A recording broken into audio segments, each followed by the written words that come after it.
Velnara stepped off the transport ship and onto the surface of Titan for the first time. The human colony called New Seattle stretched out before her, a collection of white domes connected by transparent tunnels. Through those tunnels, she could see humans walking back and forth, going about their daily lives. Some carried equipment. Others walked in groups, talking and laughing. Children ran past their parents, playing games she did not understand. She had observed 43 species in her 200 years of life. The Kelthran lived long and they watched. That was their purpose in the Galactic Assembly. While other species argued and traded and built, the Kelthran observed and recorded. Velnara was very good at her job. Humans were her newest assignment. They had only reached the stars 20 years ago, which was very recent by galactic standards. Most species took centuries to establish colonies beyond their home world. Humans had done it in decades. That alone made them interesting, but the Assembly wanted to know more. Were they peaceful? Would they follow galactic law? Could they be trusted? A human male approached her. He was tall with dark hair and wore a blue uniform with various symbols on it. Velnara had studied human appearance before arriving, but seeing them in person was different. They looked so fragile compared to most species. No natural armor, no thick skin, no poison glands, just soft flesh and bone. "Welcome to New Seattle," the man said, extending his hand. Another human custom she had learned about. She reached out with her own three-fingered hand and clasped his. His grip was firm but not aggressive. "I'm Captain Jake Morrison, Defense Coordinator for the colony. I'll be showing you around during your stay." "Thank you, Captain Morrison. I am Observer Velnara. I am here to learn about your people." Jake smiled. Humans smiled a lot, she had noticed. It was one of their primary expressions. "Well, you picked a good place to start. We've got about 5,000 people living here now. Mining operations, research facilities, and families. Lots of families." As they walked through the main dome, Velnara activated her recording device. Everything she saw and heard would be sent back to the Assembly. The dome was large and open, with buildings arranged along curved streets. Humans had tried to make it feel like their home planet with planted trees and grass. It seemed like wasted space to Velnara. Most species built efficiently, using every bit of available area. But humans wanted beauty, apparently. "That's the school over there," Jake said, pointing to a low building where children were visible through windows. "And that's the community center. We have dinners there twice a week. You should come tonight if you want to meet more people." "I would like that," Velnara said. Understanding humans meant watching them interact with each other, not just reading reports. They passed a large wall made of dark stone. Names were carved into it, hundreds of them. Velnara stopped to look. "What is this?" Jake's smile faded a bit. "Memorial Wall. Those are the names of people who died building this colony. Construction accidents, equipment failures, a few medical emergencies we couldn't handle in time. We want to remember them. Your species does this often? Creates monuments for the dead?" "Yeah, we do. It's important to us. These people gave their lives so the rest of us could be here. We don't forget that." Velnara made a note in her device. Most species did not dwell on death this way. The dead were gone. The living continued. But humans seemed to carry their dead with them somehow. Strange. That evening, Velnara attended the community dinner. Long tables filled the center hall and humans of all ages gathered around them. The smell of cooked food filled the air. Humans were omnivores and ate a wide variety of things. Velnara had brought her own food supplements, as Kelthran and humans had very different nutritional needs. She sat between Jake and a human female named Lisa Chen, who worked as an engineer on the mining platforms. Across from her sat Ryan Parker, a medic at the colony hospital. They asked her questions about her homeworld and the other species she had met. She answered politely, observing how they listened and responded. "Must be amazing seeing so many different worlds," Lisa said. "We're still getting used to the idea that we're not alone in the universe." "Your species adapted quickly to contact," Velnara said. "Some species require generations to accept that other intelligent life exists." Ryan laughed. "Oh, we've been expecting aliens since before we could travel in space. We have hundreds of stories about meeting other species. Movies, books, shows. We've been imagining it forever. Interesting. Were these stories accurate?" "Not really," Jake said. "Most of them involved either war or peace. Reality is more complicated. You mentioned war. Do humans still engage in warfare?" Velnara asked. She knew the answer from the historical records, but she wanted to hear them talk about it. The table got quiet for a moment. Then Lisa spoke. We used to, back on Earth. Before we unified as a species, different groups of humans fought each other over resources, territory, beliefs. A lot of people died. The world wars, Ryan added. Hundreds of millions dead across 2 major conflicts. Nuclear weapons, chemical warfare, entire cities destroyed. It was brutal. Velnara felt a chill run through her. The records had mentioned this, but hearing humans discuss it so casually was disturbing. And this was recent in your history? About 200 years ago for the second one, Jake said. It's not something we're proud of, but we don't hide from it either. We study it so we never repeat it. Do you believe you will not fight wars again? Jake looked at her carefully. We hope we won't have to. But if someone threatens our people, our families, our home, we'll defend them. That's not really war, though. That's protection. Another human at the table, an older woman named Margaret, spoke up. My grandfather fought in the unification conflicts. That was the last major fighting on Earth about 80 years ago. He used to tell me stories. Said the worst part wasn't the fighting. It was knowing that the person shooting at you was human too. Someone with a family, dreams, fears, just like you. But he fought anyway?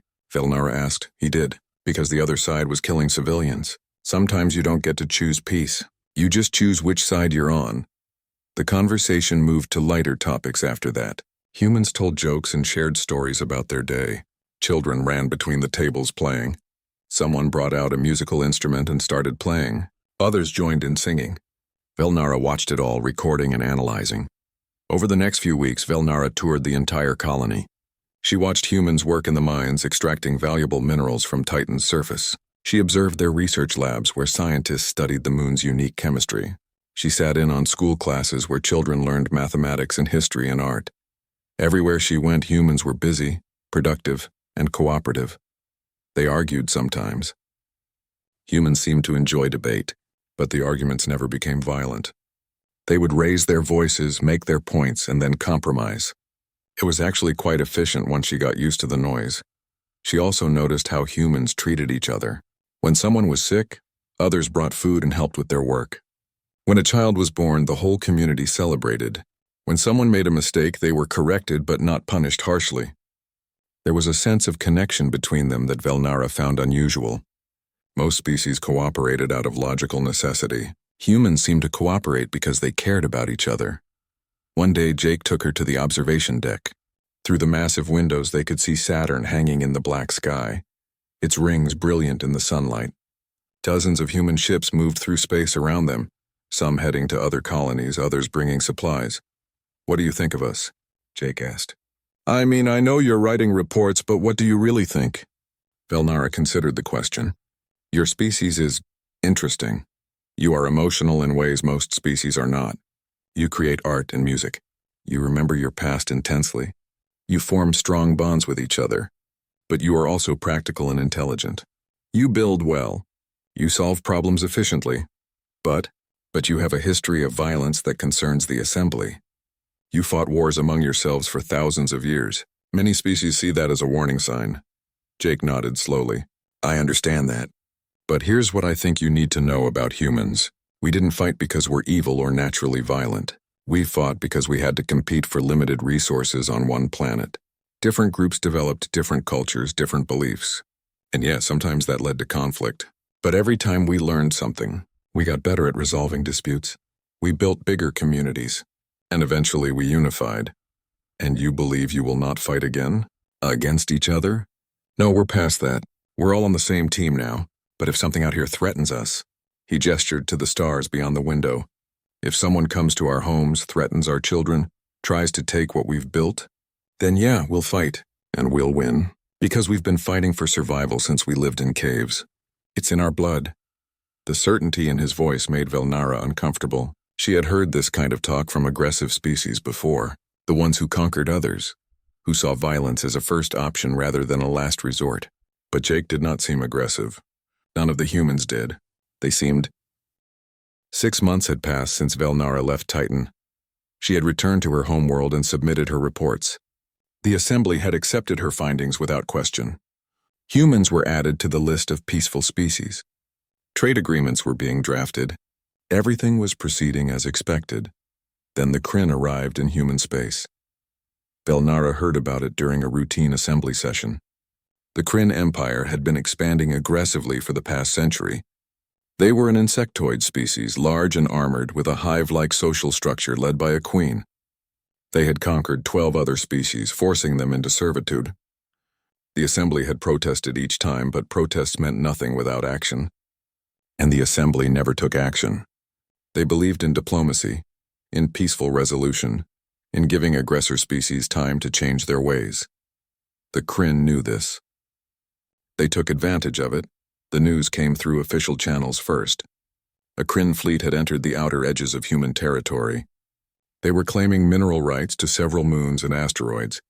The humans had protested, stating those resources were already being mined by human operations. The Kryn had ignored them. Velnara was assigned to return to human space immediately. Her previous observations made her the logical choice. The assembly wanted to mediate the dispute before it escalated. She accepted the assignment and boarded a fast ship to the human colonies. She arrived at Europa, one of Jupiter's moons, 3 weeks after the Kryn fleet appeared. The human mining station there was massive, home to 300 people and their families. It processed ice and minerals from Europa's surface, sending resources back to Earth and the other colonies. Jake Morrison was there. He had been transferred to Europa as part of the Human Defense Coordination. When Velnara met him at the station entrance, she barely recognized him. He looked older, tired. The easy smile from their last meeting was gone. "Observer Velnara," he said, shaking her hand. "Wish you were visiting under better circumstances." "As do I, Captain. I am here to help mediate. The Assembly believes this dispute can be resolved peacefully." Jake led her through the station. It was larger than the colony on Titan, with more industrial areas and fewer recreational spaces. People worked in shifts around the clock, processing materials, but the atmosphere was tense. Humans moved quickly, speaking in low voices. Many wore worried expressions. "The Kryn sent an ultimatum 2 days ago," Jake said. "They want us to abandon Europa and 3 other mining operations in the Jupiter system. They claim we're on their territory now. But you were here first. Galactic law clearly states—" "They don't care about galactic law," Jake interrupted. "They care about power. And right now they have more ships than we do." They entered the command center where several human officers stood around a holographic display. It showed the Jupiter system with various markers indicating ships and stations. A cluster of red markers represented the Kryn fleet. 20 warships, each one larger than any human vessel. A woman in a military uniform turned to face them. "Commander Amy Foster," she said to Velnara. "I run station security." "You're the Assembly observer?" "Yes, I am here to help negotiate a peaceful—" "They don't want peace," Amy said flatly. "They want our resources and our labor. That's what they always want." Another officer, Ben Walsh, pulled up communications logs. "We've tried talking to them, sent diplomatic messages, offered to share resources, proposed compromise solutions. They respond the same way every time." He played an audio file. A harsh, clicking voice filled the room. The translation software rendered it into words Velnara could understand. "Humans are weak. Your species is inferior. You will leave, or you will serve. These are your only choices." Velnara felt her stomach turn. She had dealt with aggressive species before, but the Kryn were particularly cruel. They did not just conquer. They humiliated. They broke the spirits of those they defeated. "The Assembly will intervene," Velnara said. "We cannot allow this violation of galactic law." Jake and Amy exchanged a look. It was Ben who spoke. "With respect, observer, the Assembly won't do anything. They never do. They'll file complaints and hold meetings and draft resolutions. And while they're doing that, the Kryn will keep pushing. We must try diplomacy first. Violence should be the last option." "It's not an option at all for the Assembly," Amy said. "You talk. That's what you do. We understand that. But talking only works when the other side is willing to listen." Over the next week, Velnara tried to mediate. She sent messages to both the Kryn and the Assembly. She proposed meetings. She drafted compromise agreements. The Assembly responded promptly, thanking her for her efforts and promising support. The Kryn did not respond at all. Then everything changed. Velnara was in the command center when the alarm started. Every screen turned red. Amy and Ben rushed to their stations while Jake pulled up a visual feed. The Kryn fleet was moving. All 20 ships were heading directly toward Europa. Get everyone to the shelters, Amy ordered. Sound evacuation protocols. What is happening? Velnara asked. They're attacking, Jake said quietly. The Kryn ships opened fire before anyone could respond. Massive energy beams struck the station's defensive shields. The entire structure shook. Lights flickered. People screamed. Shields at 60%, someone called out. They're concentrating fire on the north section. Return fire, Amy commanded. Target their lead ships. Europa Station had defensive weapons, but they were designed to destroy asteroids and debris, not military vessels. The human weapons hit the Kryn shields and barely made a dent. They're not even trying to board, Ben said, his voice confused. They're just destroying everything. Velnara watched in horror as the Kryn fleet systematically tore the station apart. Section by section, the structure collapsed. Explosive decompression vented atmosphere into space. The human weapons kept firing, but it was useless. The Kryn had better shields, better weapons, better everything. Evacuate now, Jake shouted. Get everyone to the escape pods.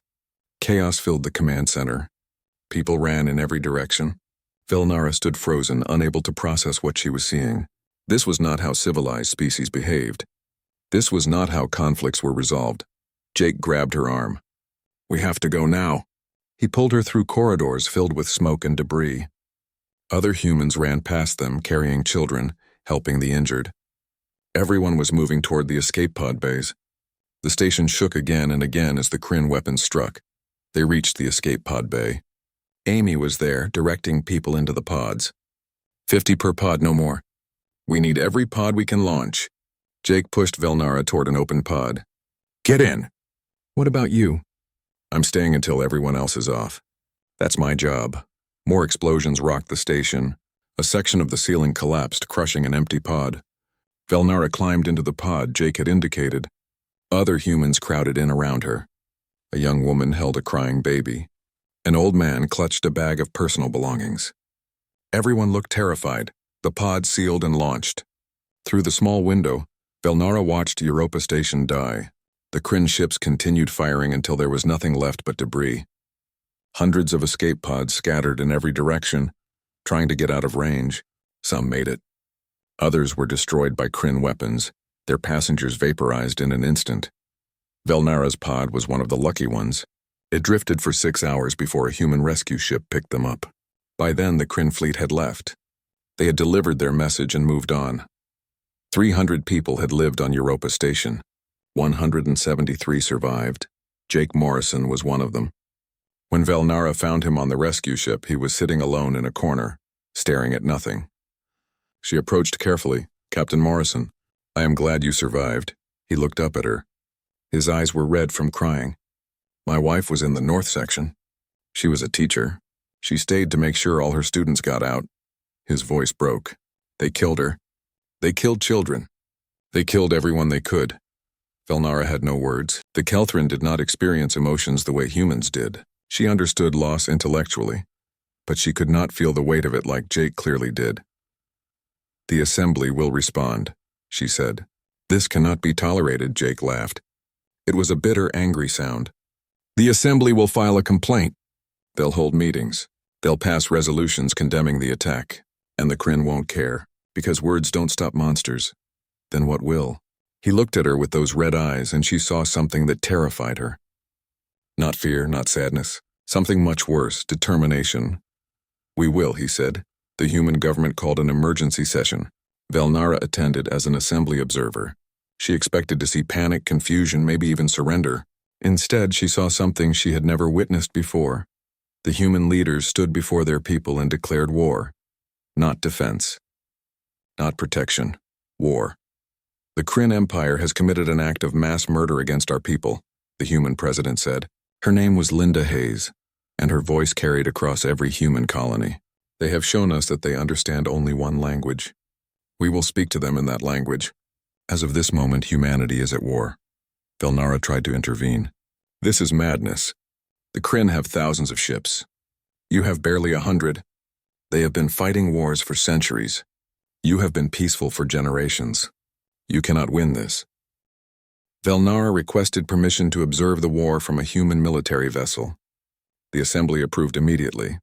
They wanted detailed reports on human military capabilities. Some assembly members believed the war would be over in days. Others thought weeks. None expected it to last long. The humans gave her access to the carrier Defiant, one of their largest warships. It was commanded by Admiral Kate Stevens, a woman in her 50s who had served in the human military for 30 years. Unlike the peaceful colonist Velnara had met before, Kate was a career soldier. She carried herself with absolute confidence and spoke in short, direct sentences. "You can observe from the bridge," Kate said when Velnara arrived. "Stay out of the way and don't interfere. We have work to do." The Defiant was heading to the Frontier Nebula, where human scouts had detected a Kryn battle group, 50 Kryn warships against 20 human vessels. The numbers did not favor humanity. Velnara stood at the back of the bridge recording everything. Human crew members worked at their stations with focused intensity. No one spoke unless necessary. The atmosphere was tense but controlled. These were professionals doing a job they had trained for. Kryn fleet detected at Mark 7. A young officer named Connor Price reported. "They're holding position near the asteroid field." "How many?" Kate asked. 50 ships, Admiral. Same as intelligence reported. 50 against 20. Velnara had studied enough military history to know those odds were terrible. Even if human technology was equal to the Kryn, which it was not, the numerical advantage was too great. This would be a massacre. "All ships, battle formation Delta," Kate ordered. "Prepare for engagement." The human fleet moved into position. Through the bridge windows, Velnara could see other ships arranging themselves in a pattern she did not recognize.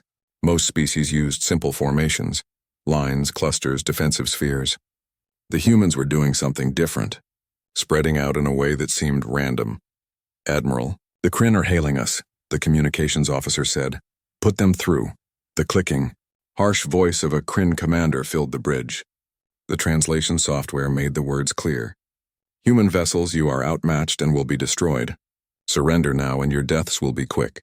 Resist and we will make you suffer." Kate's expression did not change. "This is Admiral Kate Stevens of the human fleet. You murdered 300 of our people at Europa Station. Men, women, and children. We are here to make you pay for that. There will be no surrender. There will be no mercy. There will only be war." She cut the transmission before the Kryn could respond. "All ships engage at will," Kate said calmly. "Make every shot count." The battle began. The Kryn ships advanced in a standard attack formation, a hammer formation designed to break through defensive lines. It was a proven tactic that had worked for them countless times before. Against human ships that should have formed a defensive position, it should have worked again. But the humans did not form a defensive position. Instead, 3 human ships accelerated directly toward the Kryn fleet at full speed. Velnara watched in shock as they flew straight into enemy fire. The Kryn weapons struck their shields, which flared and failed. One ship exploded immediately. The other 2 kept going. Engines burning, closing the distance. "What are they doing?" Velnara gasped. "They are committing suicide." "They're breaking the formation," Kate said without taking her eyes off the displays. "Watch." The 2 remaining ships crashed directly into the Kryn hammer formation. They did not try to survive. They used their own vessels as weapons, ramming into Kryn ships at incredible speed. The impacts destroyed the human ships instantly, but they also destroyed 4 Kryn vessels and scattered 6 others. Before the Kryn could reform, the rest of the human fleet attacked from 3 different angles. They did not fight like any military force Velnara had observed. There was no attempt at elegant maneuvers or textbook tactics. They fought like wild animals, taking insane risks, using damaged ships as decoys, firing from ranges that should have been impossible. "Target their command ship," Kate ordered. All forward guns concentrated fire. The Defiant shuddered as every weapon fired at once. The Kryn command ship's shields held for a moment, then collapsed. Half the ship vaporized under the sustained assault, but the Kryn were not helpless. Their weapons tore through human shields like paper. Ships exploded one after another. The human fleet was being destroyed, just as everyone had predicted, except they were taking the Kryn with them. A human destroyer took critical damage. Its engines were gone. Life support was failing. Velnara expected the crew to abandon ship. Instead, the pilot, Connor Price, aimed the dying vessel at a Kryn battleship and fired his remaining thrusters. "What is he doing?" Velnara shouted. "His duty," Kate said quietly. Connor's ship struck the Kryn battleship's engine section at full speed. The explosion was massive. Both ships were destroyed, along with 2 other Kryn vessels that were too close to the blast. Velnara could not breathe. This was not war as she understood it. This was something primal and terrifying. The humans were not trying to win through superior tactics or technology. They were winning through sheer insane determination. Every human ship that died took multiple Kryn ships with it. The battle lasted 40 minutes. When it ended, 12 human ships remained operational. 19 Kryn vessels were destroyed and 12 more were heavily damaged. The surviving Kryn ships retreated. They retreated. The Kryn, who had never retreated in living memory, fled from a force half their size. The bridge of the Defiant was silent. Crew members stared at their displays in disbelief. They had won. They had actually won. Then someone started crying. Others joined in. Within moments, half the bridge crew was sobbing openly, not from fear or pain, but from relief and grief and a dozen other emotions Velnara could not name. Kate stood among them, her face carved from stone. Send rescue teams to recover survivors from the damaged ships. Medical teams on standby. And someone contact Fleet Command. Tell them we won the first engagement. Velnara approached her. Admiral, I do not understand. You lost 8 ships. Hundreds of your people died. How is this winning? Kate looked at her with tired eyes. We killed 31 Kryn ships. We proved they can be beaten. And we showed them that humans do not break easily. That is worth the cost. But those pilots, those crew members, they threw their lives away. They gave their lives, Kate corrected. For each other. For humanity. For the people back home who are counting on us. Every person on this ship volunteered, observer. We all knew the risks. We chose to be here anyway. Over the next days, Velnara tried to understand what she had witnessed. She interviewed the survivors, reviewed the battle data, and watched the recordings again and again. Nothing made sense according to any military doctrine she knew. She found a young pilot named Maya Collins in the medical bay. Maya had ejected from her fighter after it took critical damage. She had a broken arm and burns across her face, but she was alive. Lieutenant Collins, may I ask you some questions? Sure, Maya said. Not like I'm going anywhere. During the battle, you continued fighting even after your ship was heavily damaged. You could have ejected sooner, increased your chances of survival. Why did you stay? Maya thought about this. Because my weapon still worked. Every shot I took was one more chance to hit them. One more chance to protect my wingmates. I couldn't leave while I could still fight. But you could have died. Yeah, so could everyone else. That's kind of the point of war, isn't it? People die. I'd rather it be me than the person next to me. Velnara struggled to process this. Your species values individual survival above almost everything else according to my research. Yet in war you seem to value it very little. Maya smiled despite her injuries. You've got it backwards, observer. We value life so much that we'll die to protect it. My life isn't worth more than anyone else's. If I can save 10 people by sacrificing myself, that's a good trade. That is not logical. No, Maya agreed. It's not logical. It's human. Velnara returned to her quarters and began researching human military history more thoroughly than before. She had read about their wars, but she had not understood them. Now she dove deep into the records, studying battles and campaigns and strategies. The Battle of Thermopylae, where 300 warriors held off an army of thousands. The Siege of Stalingrad, where humans fought room to room in a frozen city rather than surrender. The Battle of Midway, where one side sacrificed everything for a strategic advantage. Over and over, humans had won impossible victories or died fighting against overwhelming odds, and they remembered all of it. Every battle, every sacrifice, every death. They taught their children about these moments. They built monuments. They told stories. The past was not past for humans. It was alive in their present, shaping how they saw the world. She found a human concept that particularly disturbed her. Pyrrhic victory. A win that cost so much it might as well be a loss. Most species avoided such outcomes. Humans embraced them if necessary. She accessed more recent records. The last human conflicts before unification. Civil wars and revolutions and desperate defenses. Always the same pattern. Humans fighting with everything they had because they believed in something worth dying for. The Kryn had never faced anything like this. None of the galaxy had. The war spread across the stars like fire through dry grass. What started at the Frontier Nebula became a conflict spanning dozens of systems. The Kryn Empire, confident in their superiority, committed more forces. 200 ships, then 500, then 1,000. They expected each wave to crush humanity. They were wrong every time. Velnara stayed with the human fleet. The assembly kept sending her orders to observe and report, so she did. But her reports had changed. She no longer tried to explain human tactics or predict outcomes. She simply recorded what happened and sent it back, knowing the assembly would not believe her anyway. 6 months into the war, she stood on the bridge of a new human carrier called the Retribution. Admiral Kate Stevens had been promoted to fleet commander. She now coordinated 30 human battle groups across 5 star systems. The humans were not winning exactly, but they were not losing either, and that terrified the galaxy. "Observer," Kate said during a quiet moment between battles. "You've been with us a long time now. What does the assembly think of all this?" "They are confused," Velnara admitted. "They do not understand how you are still fighting. The projection said you would have surrendered months ago. We're stubborn like that. It is more than stubbornness. You have lost over 300 ships. Tens of thousands of your people have died. Your economy has been completely converted to war production. Your colonies are struggling. By any logical measure, you should negotiate a peace." Kate smiled grimly. "You're right. By any logical measure, we're losing. But logic doesn't account for the fact that we're really, really angry. The Kryn killed our people. They thought we'd just accept it. And now they're learning what happens when you murder humans and expect no consequences."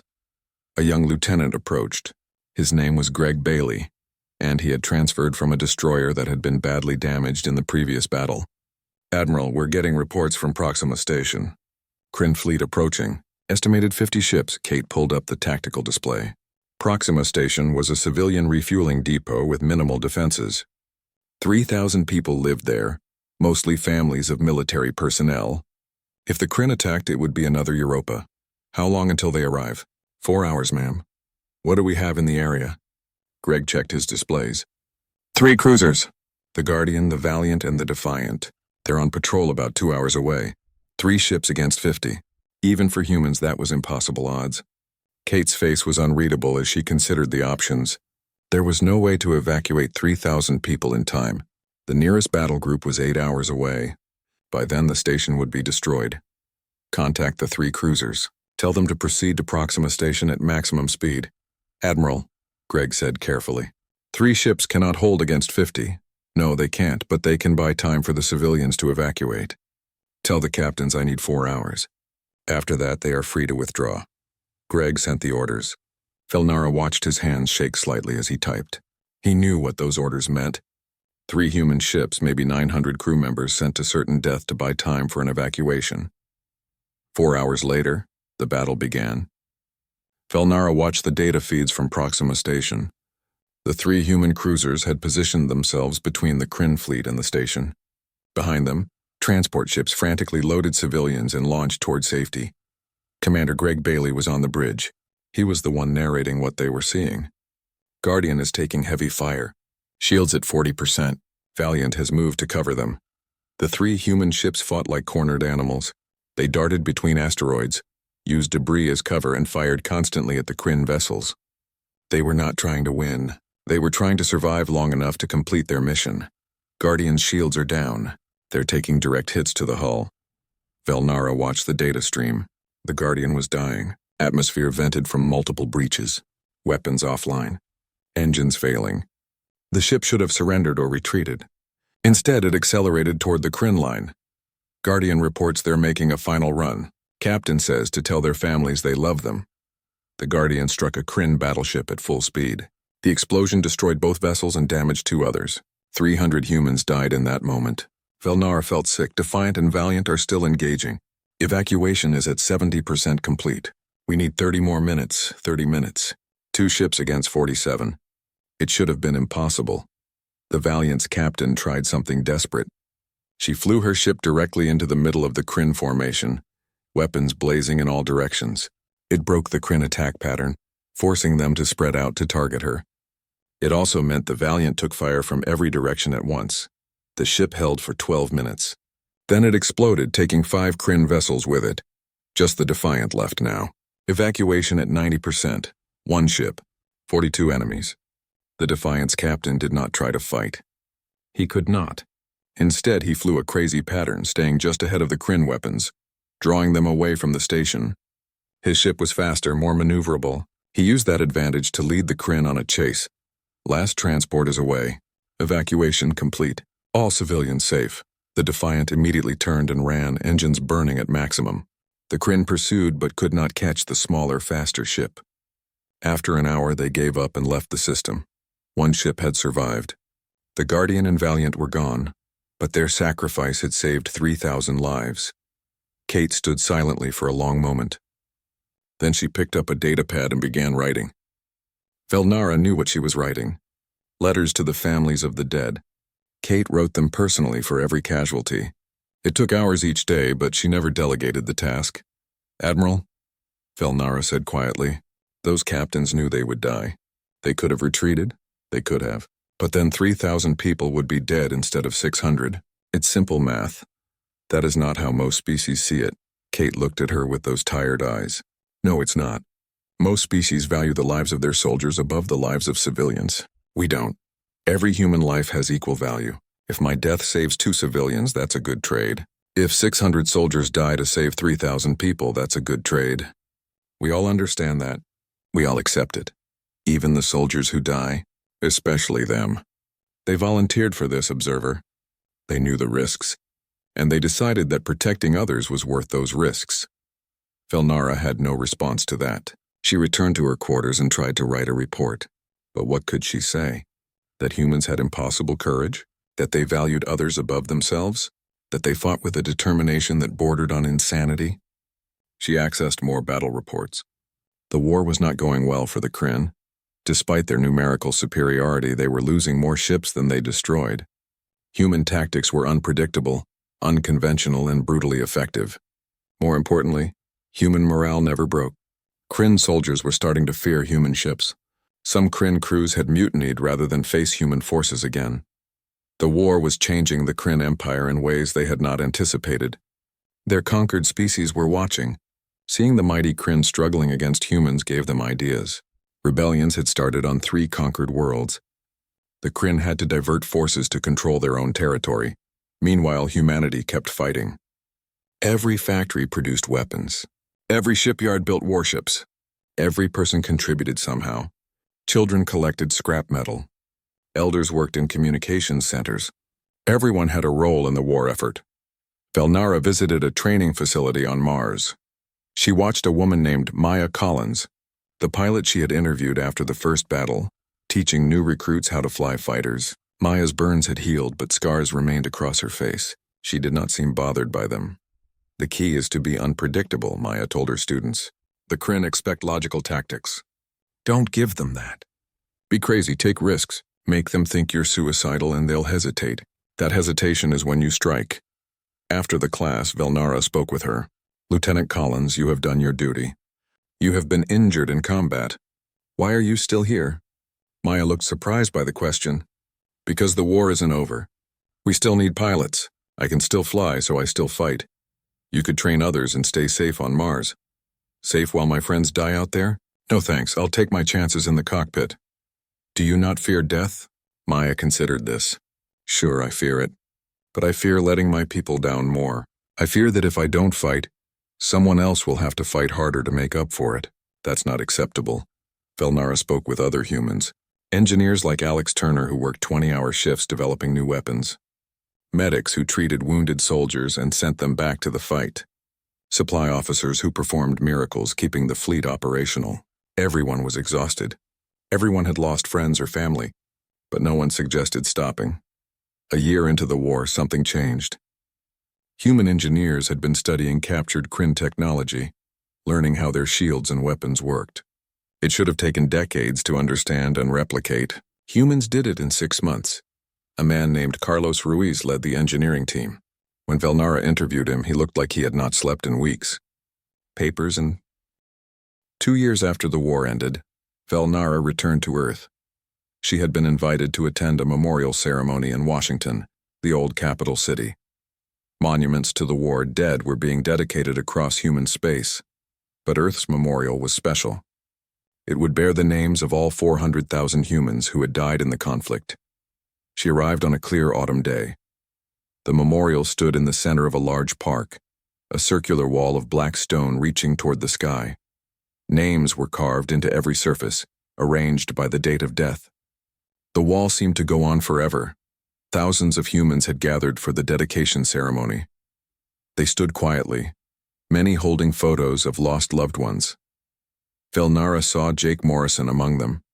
She had not spoken to him since the war ended. He stood alone, staring at a section of the wall. She approached carefully. "Captain Morrison." He turned. He looked older than his years. The war had aged all of them.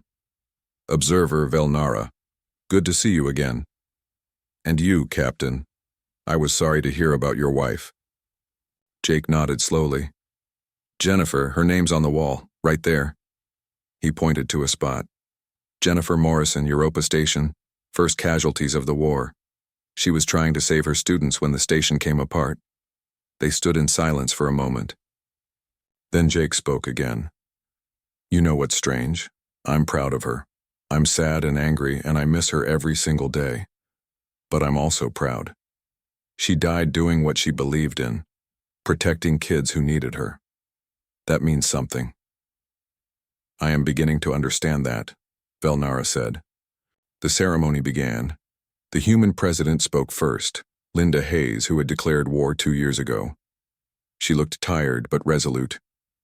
"We gather today to honor those who gave everything so that humanity could survive. 400,000 names on this wall. 400,000 people who will never come home. They were soldiers and pilots, engineers and medics, young and old. They came from every colony, every nation, every walk of life. And they shared one thing. They believed humanity was worth fighting for." Other speakers followed. Military leaders who had commanded the battles, civilians who had worked in the war effort, family members of the fallen. Each told stories of courage and sacrifice. Velnara recorded it all, but she also found herself simply listening. Really listening in a way she had not done before. An old man spoke about his grandson, a fighter pilot who died at the Battle of Saul. He was 20 years old, had his whole life ahead of him. He told me before he left that he was scared, but he went anyway because someone had to. That's what heroes are, I think. Not people without fear. People who are afraid but do what's right anyway. A woman spoke about her daughter, a medic who died treating wounded soldiers on a damaged ship. She could have evacuated. The captain ordered all non-essential personnel off, but she stayed because there were still people who needed help. She saved 6 lives before the ship exploded. 6 people who are alive today because my daughter was willing to die for them. Story after story. Name after name. Each one a person. A life. A collection of memories and dreams and hopes now gone. Velnara felt something strange happening inside her. The Kelthran did not cry. They had no tear ducts, no emotional release through weeping. But she felt an ache in her chest that would not go away. After the official ceremony ended, people spread out across the memorial. They touched the names, left flowers and photos, stood in small groups sharing memories. Velnara walked along the wall, reading names at random. Connor Price, age 24, Frontier Nebula. Sophie Blake, age 19, Battle of Proxima. The Guardian crew, 300 names listed together. Alex Turner, age 41, Research Station Explosion. Each name represented a story she would never know. A family that would never be whole again. A future that would never happen. She found Jake again. He was with a group of other veterans, including Maya Collins and Greg Bailey. They were laughing about something, sharing a story. When they saw Velnara, they invited her to join them. "We were just talking about the crazy things we did during the war," Maya said. Her facial scars had faded but were still visible. "Greg was telling us about the time he flew upside down for 6 hours because his navigation system broke." The blood all rushed to my head, Greg laughed. "I could barely see by the time we docked, but at least we made it back." They told more stories. Close calls and narrow escapes. Friends who pulled off impossible maneuvers. The humor that kept them sane during terrible times. But underneath the laughter, Velnara sensed a deeper connection. These people had endured something together. They had seen the worst of war and survived. That created a bond nothing could break. Eventually, the conversation turned more serious. Jake looked at Velnara. You've been observing us for almost 3 years now. From before the war until now.